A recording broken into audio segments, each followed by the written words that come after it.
Bonjour à tous, dans cette vidéo, nous allons étudier la méthodologie du cas pratique avec un énoncé et un exemple. Le cas pratique en droit juridique est un exercice un peu particulier. On l'étudie essentiellement en licence de droit, mais également dans certains BTS tertiaires, comme le BTS notariat par exemple, le BTS MUC ou encore le BTS NRC. Pour commencer, il s'agit tout d'abord de lire l'énoncé. Il s'agit toujours d'un cas concret dont vous allez devoir retirer un certain nombre de problèmes, parfois un seul, afin de les traiter selon une méthodologie adaptée. Vous pouvez maintenant faire une pause dans cette vidéo afin de lire cet exemple. Ceci étant fait, je vais revenir sur le point méthodologique particulier qui fonde la spécificité même du cas pratique. C'est ce qu'on appelle le syllogisme juridique. Dans le cadre d'un syllogisme juridique, vous avez d'abord un problème, une question. Vous allez résoudre ce problème à l'aide du syllogisme qui est une règle de droit suivie d'un fait qui, liés l'un à l'autre, donne une solution juridique. C'est toujours ce raisonnement qu'on recherche dans les copies qu'on corrige. Pour vous énoncer ça autrement, imaginons un exemple extrêmement simple, je fais une sorte de caricature du syllogisme juridique pour que vous compreniez bien. Le problème qui pourrait être posé serait: l'entrepôt de Marc est-il un immeuble? La règle de droit qui va nous aider à répondre à ce problème est l'article 518 du Code civil. Il stipule: les fonds de terre et les bâtiments sont immeubles par leur nature.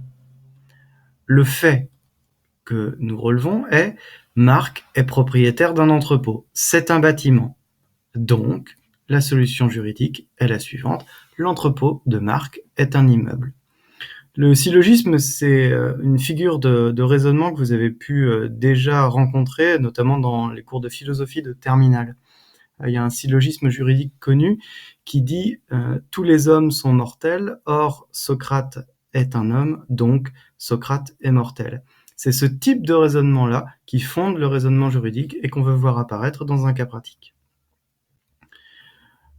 Je vous montre un exemple de corrigé qui est en rapport avec l'énoncé que vous avez lu il y a quelques instants. Cet exemple de corrigé vaut probablement un peu plus pour les cas pratiques qu'on demande en BTS que pour ceux qu'on demande en licence de droit. En effet, ici, j'ai rédigé d'abord une introduction. Dans cette introduction, j'ai rappelé les faits. Et au terme de l'introduction, j'ai posé mon problème.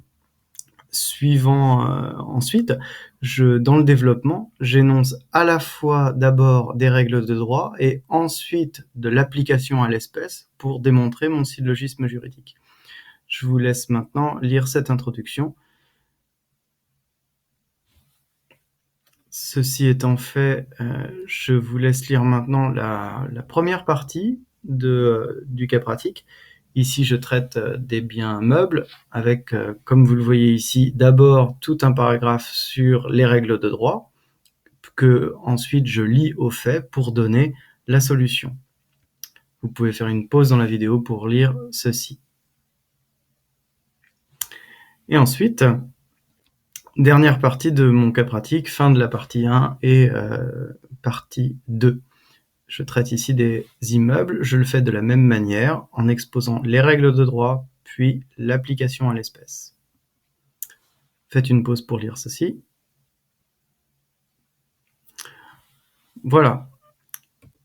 Les derniers conseils que je pourrais vous apporter, c'est ne négliger aucun fait. Comme vous l'avez lu dans le cas pratique que j'ai traité ici, je suis allé probablement plus loin que de raison. J'ai même parlé des moutons, je crois, pour exposer toutes les règles de droit que j'avais pu trouver. L'exercice est là donc pour tester toutes les connaissances juridiques, pas seulement la maîtrise du syllogisme juridique, même si évidemment, sans syllogisme juridique, vous ne ferez pas un bon cas pratique. La conclusion est facultative. En général, on ne la fait que quand le cas est complexe, que quand il y a de nombreuses questions et de nombreuses solutions.